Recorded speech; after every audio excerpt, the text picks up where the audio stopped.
Dimanche 14 juin 2026, mesdames, messieurs, bonsoir, bienvenue à cette grande édition de journal. À la une de l'actualité, le baccalauréat 2026. Il démarre au Bénin demain, lundi 15 juin. Candidat au bac, respirez, pas de panique. La ministre a un message pour vous, vous pouvez réussir. Et un psychologue vous donne les clés pour vaincre le stress. Au cœur de l'actualité, la célébration de héros du quotidien. Ils sont solidaires, apportent aux autres plus que de l'or, leur sang.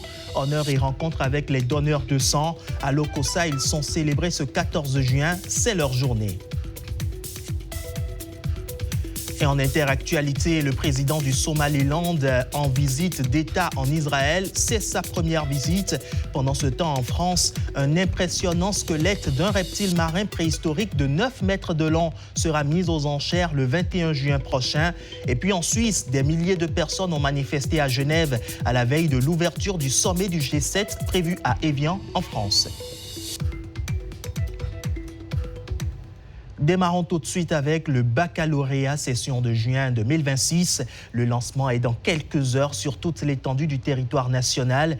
À la veille de cet examen, la ministre de l'Enseignement supérieur et de la Recherche scientifique en charge de la formation technique adresse un message de confiance et de motivation aux candidats. En voici un extrait au micro de Victorine Bondé et Mathieu Degbeglo. Le baccalauréat n'est pas un examen comme les autres. Il marque l'aboutissement de longues années d'efforts, de sacrifices et d'espérance. Il représente une étape importante dans le parcours de nos enfants et ouvre les portes de l'enseignement supérieur, de la formation professionnelle et de l'insertion dans la vie active. Cette année, 77 101 candidats, dont 34 580 filles et 42 521 garçons, composent dans 140 centres répartis sur l'ensemble du territoire national.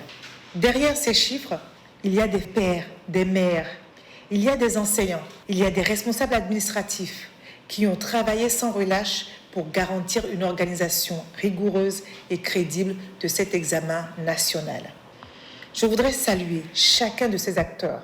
L'analyse des statistiques de cette session révèle une évolution particulièrement encourageante. En effet, nous constatons une progression significative des effectifs dans les séries scientifiques, techniques et industrielles. Cette dynamique constitue un signal fort pour notre pays. Notre ambition est claire, former pour l'emploi, pour la création de richesses et pour le développement économique national. Par ailleurs, il subsiste encore un déséquilibre entre les candidatures féminines et masculines. Face à cette réalité, le président de la République, Son Excellence Romuald Wadani, a pris une décision forte, la généralisation de la gratuité des frais de scolarité pour toutes les filles de l'enseignement secondaire général et technique public sur toute l'étendue du territoire dès la rentrée scolaire 2026-2027. Chers candidats, chers enfants, faites confiance à vos efforts. Restez sereins, restez concentrés. Abordez chaque épreuve avec méthode, discipline et confiance en vous-même. La nation vous regarde avec espoir. Vos parents croient en vous. Vos enseignants ont confiance en vos capacités. Et le gouvernement demeure convaincu que vous saurez donner le meilleur de vous-même encore une fois. Je formule le vœu que cette session de baccalauréat se déroule dans la sérénité, la discipline, la transparence et l'équité, afin que triomphe le mérite et l'excellence. Et un bilan clinique qui permet de repérer l'anxiété, la fatigue intellectuelle et de garantir un équilibre psychologique pour affronter sereinement les épreuves, c'est la visite médicale ou l'évaluation de l'état mental. À la veille du baccalauréat, un psychologue clinicien nous assure l'ultime visite médicale du mental des candidats à ce premier examen universitaire. Il était l'invité d'Alain Sochouma et Patrick Jossou sur la matinale Bonjour le Bénin. Voici un extrait de son intervention.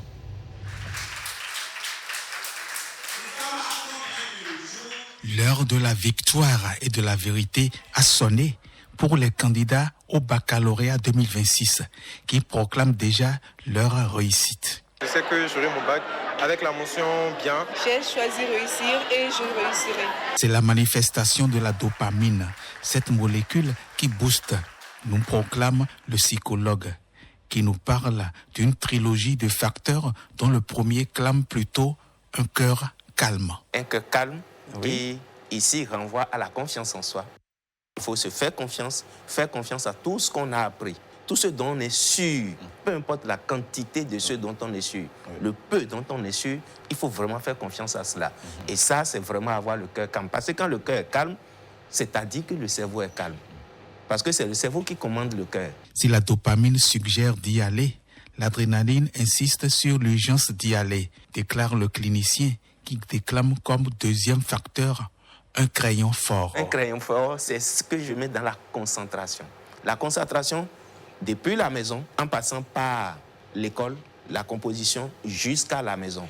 Il faut rester concentré sur tous les plans. Ce n'est pas le lieu d'aller montrer aux camarades que je suis bien habillé. Ce n'est pas le moment d'aller dire aux autres camarades tel exercice. Ce n'est pas le moment.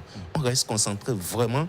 La concentration, c'est aussi la prière. Ouais. J'ai pris la peine cette année de dire aux candidats, ce n'est pas votre épreuve de prédilection qui vous donne l'assurance que vous êtes admis. C'est votre manière de vous concentrer, de composer l'épreuve, entre guillemets, dite bête noire, qui vous rassure. Quand vous sortez de là, vous êtes content de vous. Ah, j'ai fait vraiment l'effort, ça va être meilleur que d'habitude. Vous avez plus de confiance pour affronter toutes les autres épreuves. Troisième molécule, la sérotonine, qui rassure.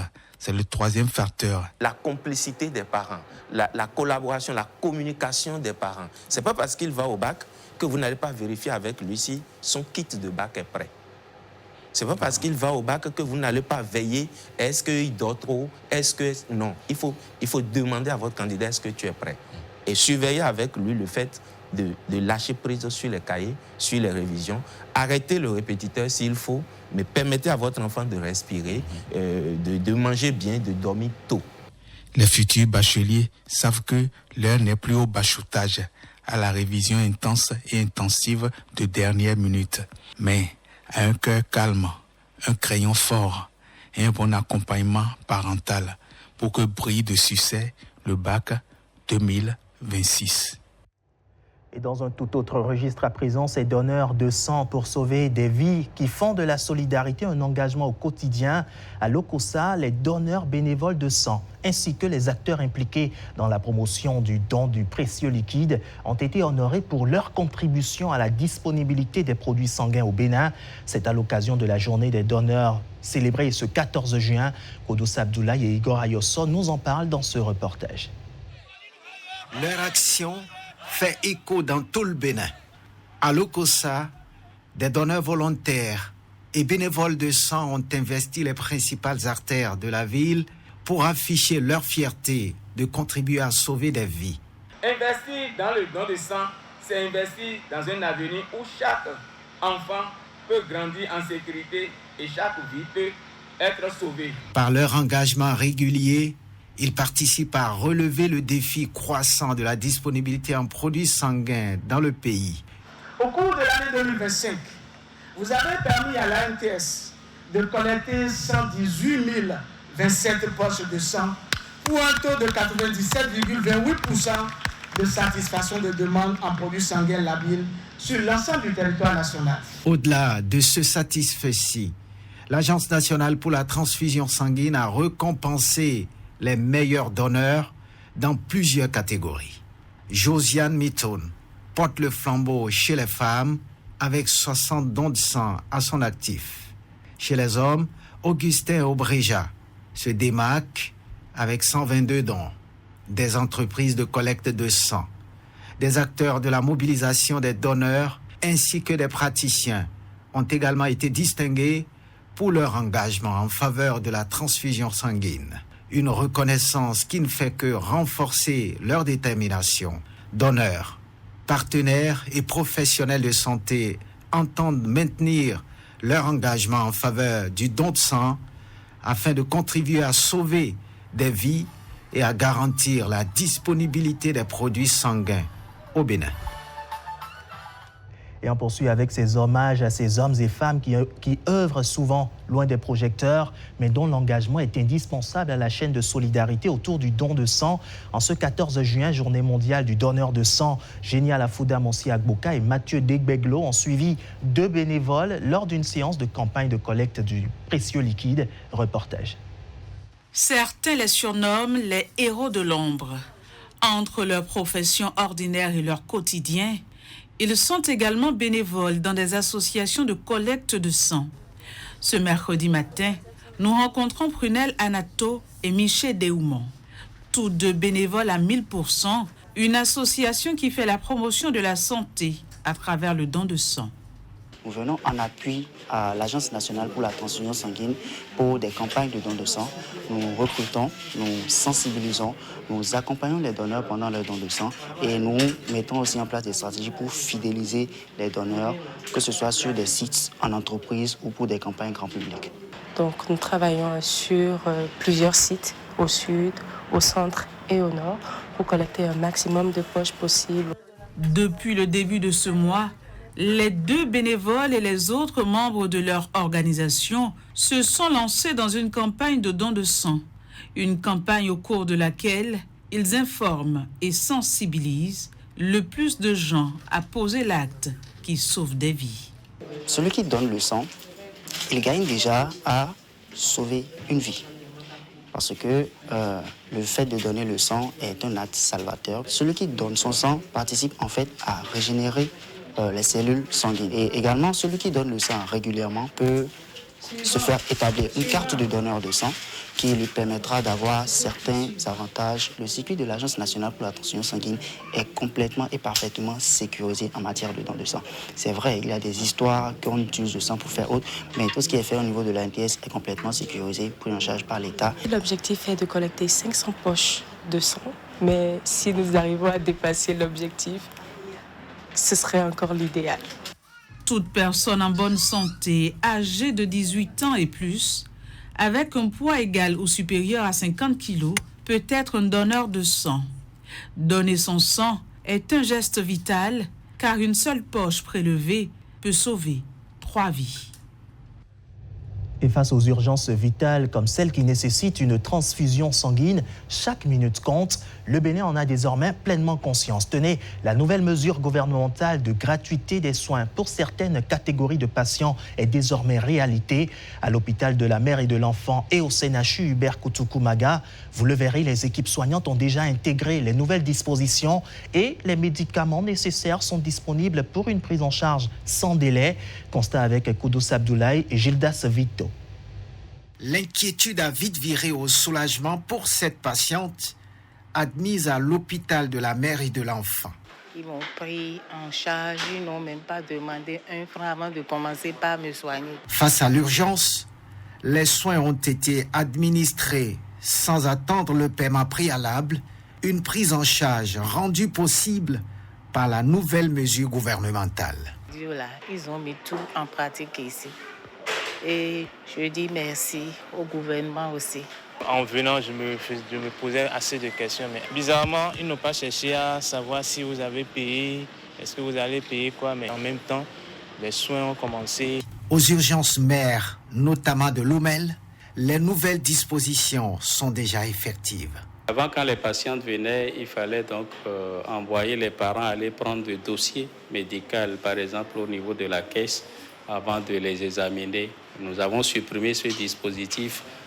Médecins, sages-femmes et infirmiers se félicitent d'une réforme qui permet désormais de sauver un temps précieux dans des situations où chaque seconde peut faire la différence.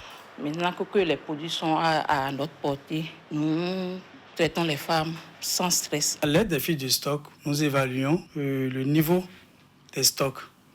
Et la pharmacie est chargée de procéder au renouvellement des stocks de manière régulière pour qu'on évite des ruptures au niveau de ces services-là.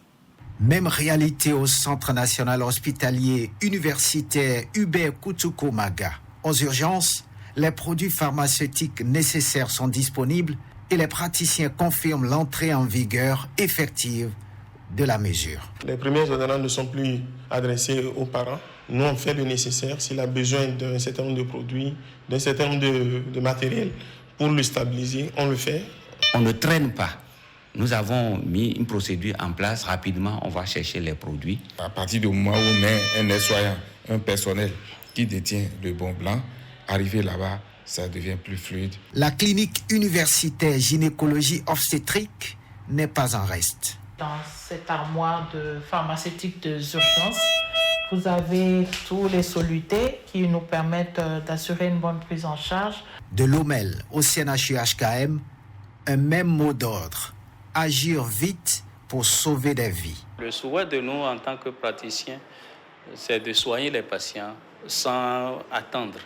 Tout est en notre sein, ce qui fait que ça nous allège vraiment la prise en charge de nos patients. Une réforme concrète à l'urgence qui place désormais le patient au cœur de l'action médicale et redonne de l'espoir à de nombreuses familles confrontées à des situations critiques. Et loin des hôpitaux, à Gomain, dans la commune de Glazoué, avoir de l'eau n'est plus une urgence vitale. Le précieux liquide incolore et inodore est disponible. Le 10e système d'approvisionnement en eau potable multivillage vient d'être provisoirement réceptionné. De quoi étancher la soif des populations. C'est ce que nous rapportent ici Ronald Robinson et Abdoulafou Idrissou. Le long des conduites enterrées, derrière les bonnes fontaines et sous l'imposant château d'eau qui domine désormais le paysage de Gomain à Glazoué se dresse le 10e système d'approvisionnement en eau potable multivillage réceptionné depuis le début de la tournée dans la Donga et les collines. Nous avons un château d'eau de 200 mètres cubes, nous avons une bâche au sol de 200 mètres cubes et nous avons 4 forages. Nous avons 35 km de réseau et 24 bonnes fontaines qui permettent aux populations de prendre de l'eau. Au-delà des infrastructures hydrauliques, le projet intègre également une dimension environnementale et sociale. Il a été initié un reboisement de près de 80 hectares en partenariat avec l'administration forestière. Nos ouvrages, on peut le dire, sont aussi résilients au changement climatique. Reboisement, sécurisation foncière, recours à la main-d'œuvre locale et ouvrage de protection contre les eaux de ruissellement, autant d'actions mises en œuvre pour garantir la durabilité de l'investissement. C'est une grande joie qui m'anime en ce jour parce que c'était vraiment un calvaire pour nos populations ici. C'est le moment vraiment de dire merci au gouvernement. Dans cette zone confrontée aux pannes répétées, au tarissement des ouvrages et à l'insuffisance des infrastructures, l'arrivée de ce nouveau système annonce un mieux-être pour les populations. Nous sommes satisfaits. Aujourd'hui, nous sommes sur le 10e SAEP. Nous avons constaté que les ouvrages ont fonctionné normalement. Les bonnes fontaines ont fait jaillir de l'eau potable. Après plusieurs jours d'inspection et d'essais techniques sur 10 systèmes, la commission de réception se dit satisfaite des performances observées. À Gomain, l'eau coule désormais avec plus d'aisance et de sécurité, ouvrant une nouvelle page pour les populations bénéficiaires. Et si ces châteaux d'eau sont désormais une richesse pour la commune de Glazoué, voyons à présent une toute autre richesse qui représente plutôt un attrait touristique, c'est la côte du Bénin. Elle abrite des sites archéologiques liés pour la plupart à la production du sel dans un passé lointain, mais ces anciens sites sont aujourd'hui menacés de disparition. Une équipe d'archéologues chercheurs en mission de reconnaissance est descendue dans le village côtier d'Okon à Semekoji sur leurs traces. Félicien Koupakoukwagou. De délicats coups de pinceau qui pourraient nous révéler un pan de notre passé lointain. Des archéologues de l'université d'Abomey-Calavi ont ciblé le littoral béninois pour une archéologie de sauvetage. Dans leur viseur, des anciens sites de production de sel. En l'état actuel de nos connaissances, on a donc les sites de production de sel, de craquet jusqu'à l'entrée de Ouida. Donc on a systématiquement une production intense de sel de là. Mais à partir de Ouida jusqu'à Tondi, c'est beaucoup plus les pêcheurs. Donc on a beaucoup plus de sites archéologiques liés à l'habitat, à l'exploitation des produits issus de la pêche, donc des huîtres et autres. Et de l'autre côté aussi, quand vous prenez du côté des Agoué, c'est un peu là, on sent qu'il y avait beaucoup d'occupation de maisons au bord de la mer, que la plage a emporté, on a ces sites-là. Ces buttes anthropiques pourraient bien cacher de précieuses informations sur notre ancienne histoire. Au nombre des objets que nous avons pu prélever, nous avons des tessons de poterie, nous avons des ossements, nous avons des pipes et autres. La présence des objets importés tels que la pipe européenne peut nous permettre déjà de situer à peu près la période de l'occupation du site. Donc le site a été occupé à une période de contact entre les populations côtières installées ici et le monde extérieur, l'Europe en l'occurrence. Malgré leur grande valeur archéologique et leur fort potentiel touristique, ces buttes anthropiques sont exposées à de sérieuses menaces. Ouais, le site est en train d'être emporté par la mer. Ces sites, en fait, peuvent être valorisés dans le cadre d'un tourisme national comme international. Forcément, on est obligé de faire appel un peu à l'État pour pouvoir sauver un peu ces sites et pouvoir les documenter et les protéger aussi comme on protège donc la côte. Pendant longtemps, les autres ont écrit notre passé à leur manière. Il est grand temps pour nos spécialistes de nous livrer la vraie version de notre histoire. Quittons à présent la côte pour les paysages emblématiques de Ganvier-la-Cité lacustre. Derrière cette beauté touristique, des hommes et femmes sont confrontés aux réalités du métier de pêcheur. Eh bien, un documentaire leur donne aujourd'hui la parole. Le réalisateur Cyril Runga met en lumière leurs défis et leurs espérances. Pedro Messang-Bewa et Mathieu Degbeglo ont assisté à la première projection de ce film documentaire intitulé « Entre filets et espoirs ». Reportage. Le soleil se lève à peine sur Ganvier, la cité lacustre du Bénin. Sur l'eau encore calme, les premières pirogues prennent déjà le large. Ici, la pêche n'est pas seulement une activité, elle est un héritage, un mode de vie, parfois même une question de survie. Pendant plusieurs mois, le réalisateur Cyril Runga a suivi ces hommes et ces femmes qui vivent au rythme du lac Nokwe. L'idée, c'est vraiment de montrer la vie des pêcheurs, comment ces pêcheurs vivent, comment ils travaillent et quels sont les différents types de pêche. Vous voyez le titre « Entre filets et espoir ». C'est un titre assez évocateur parce que justement, est-ce que le filet, c'est-à-dire la pêche, va continuer par vivre? C'est l'interrogation que le réalisateur propose. Son documentaire raconte un quotidien fait de courage, de patience et d'espoir. À travers leurs témoignages, le film met en lumière les défis auxquels les pêcheurs sont confrontés. Raréfaction de la ressource, difficultés économiques, changements environnementaux. Mais il révèle aussi leur attachement à une activité transmise de génération en génération. C'était une très belle production. C'est le genre de production qui te garde au cœur du sujet abordé du début jusqu'à la fin. On a suivi le film avec attention, c'est vraiment très intéressant. Ça nous a permis de s'immiscer dans la vie des habitants. Ou même quand on vient visiter Ganvier, on ne peut pas voir tout ce qu'on a vu dans ce reportage. Franchement, c'est d'utilité à la fois pour les Béninois, mais aussi les étrangers qui viennent visiter le Bénin. Ce documentaire, ça permet un peu aussi à tous les pêcheurs, à tous les habitants de enfin un peu montrer ce qu'ils ont fait, ce qu'ils font depuis le début. Et c'est un peu comme un souvenir, comme un héritage et une mémoire à tout ça. Nous, touristes, souvent juste on traverse les territoires et on ne sait pas vraiment ce qui se passe dedans. Et là, c'est une belle manière en tout cas de partager ça. C'est un film qui peut aller loin, qui se mesure aux autres producteurs, aux autres réalisateurs, aux autres productions, avec ce qu'il sait faire, ce qu'il a fait déjà, qui est d'une qualité, une très belle qualité. Entre filets et espoir, invite à regarder autrement ces hommes et ces femmes qui nourrissent leur famille tout en préservant un savoir-faire ancestral. Écho à présent de l'actualité hors de nos frontières avec en premier le Sénégal qui traverse une crise politique majeure 2 ans après leur victoire historique. Le président Bassirou Diomaye Faye et Ousmane Sonko, alors Premier ministre mais aujourd'hui président de l'Assemblée nationale, ont consommé leur rupture. 2 hommes qui incarnaient pourtant l'espoir d'un continent entier séparé par le pouvoir et des ambitions irréconciliables.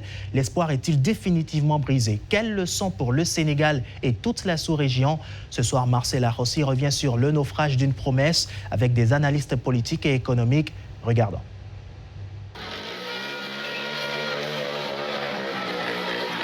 « 24 mars 2024, le Sénégal se couche avec un nouveau président. Dans les rues de Dakar, de Saint-Louis, de Ziguinchor, la fête explose. Bassirou Diomaye Faye, 44 ans, sorti de prison 12 jours plus tôt. Derrière lui, son mentor, sa colonne vertébrale politique, Ousmane Sonko. 2 ans plus tard, le même président signe le décret qui met fin aux fonctions de son premier ministre, son frère de lutte. Si on doit s'en tenir à l'histoire politique, c'était assez prévisible.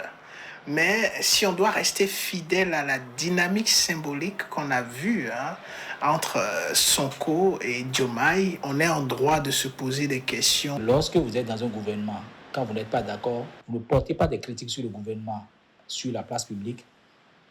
Si vous voulez, pour marquer votre désaccord, vous démissionnez. Et à partir de cet instant, vous êtes libre de vos propos. Dans aucun pays au monde, quelqu'un ne devient président de la République pour qu'on dirige le pays à sa place. Sonko, Faye, 2 noms devenus symboles, un symbole qui vient de se fissurer en direct sous les yeux de ceux qui y avaient cru. Ils ont eu un discours très osé, un discours souverainiste très osé, mais c'était Ousmane Sonko qui le portait le plus. Mais une fois au pouvoir, les divergences ont commencé par le fait que la question du CFA, par exemple, c'est clair, Diomaye Faye n'est pas dans l'intransigeance de Sonko, il n'est même pas dans le calendrier de Sonko. Mais il est important ici de souligner qu'en dehors du fait que plusieurs pensent que c'est ce qu'il y a de pire qui est en train de se passer au Sénégal, on peut y trouver le meilleur. En fait, derrière les célébrations de mars 2024, une réalité s'impose dès les premières semaines. Le niveau de la dette, l'encours de la par rapport au PIB, était dans l'ordre de 132%, avec une dette cachée d'environ 7 milliards. De combien de dollars? Vous avez consommé votre futur à plus de 32%. Un dilemme sans issue facile. Maintenir les liens avec le FMI et les bailleurs internationaux en trahissant le discours de rupture ou rompre vraiment et faire peser sur le peuple le coût d'une transition que personne n'a anticipée. Celui qui vit au-delà de ses moyens a besoin d'être restructuré. La posture de Ousmane Sonko politiquement se justifie totalement.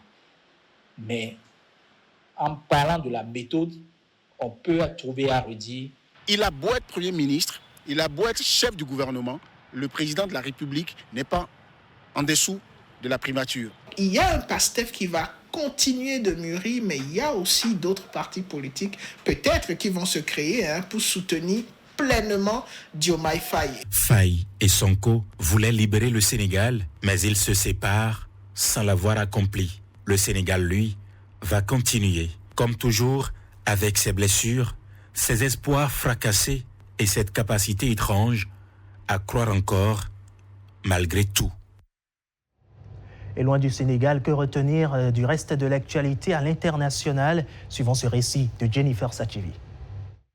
Le président du Somaliland effectue sa première visite d'État en Israël. Abdi Harman Mohamed Abdoulali a été reçu par son homologue israélien Isaac Herzog quelques jours après la reconnaissance officielle du Somaliland par Israël. La décision fait de l'État d'Israël le premier pays à reconnaître cet État de la Corne de l'Afrique qui a proclamé son indépendance en 1991. La rencontre marque une étape diplomatique majeure pour les autorités du Somaliland en quête de reconnaissance internationale depuis plus de 3 décennies. Les deux dirigeants ont évoqué le renforcement de la coopération politique, économique et sécuritaire entre leurs territoires.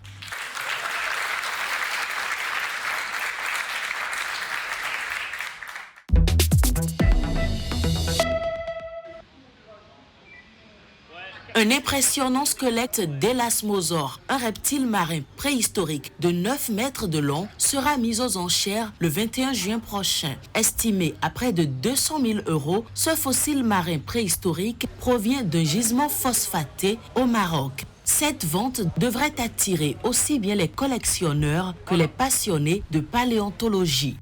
La conservation est vraiment bonne. Nous, on l'a renforcé, il est vraiment de bonne qualité, il est résistant, parce qu'un des problèmes des fossiles du phosphate, c'est le fait qu'en fait, ils sont fragiles. Nous, les fossiles, on les reçoit bruts, on les reçoit abîmés, cassés, en cocon, et nous, on remonte les squelettes, ou les ammonites, on fait quelque chose de joli esthétiquement, mais aussi correct scientifiquement, et on insiste là-dessus, il faut que ça soit correct scientifiquement. Ça respecte l'anatomie, c'est basé sur des articles scientifiques, c'est quelque chose qui a sa place dans un musée.